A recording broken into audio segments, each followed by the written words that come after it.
Hello everyone, this is Nirali Mehta from Mahua, Gujarat, who secured All India rank 37 in general category in NID 2022. Right from 11th grade, I started my preparation for NID and I enrolled myself in BRDS Ahmedabad. I opted for online classes as lockdown was going on.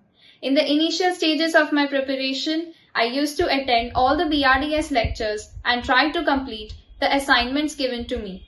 When I reached 12th grade, I focused more on NID entrance and I used to devote 5 to 6 hours a day for it.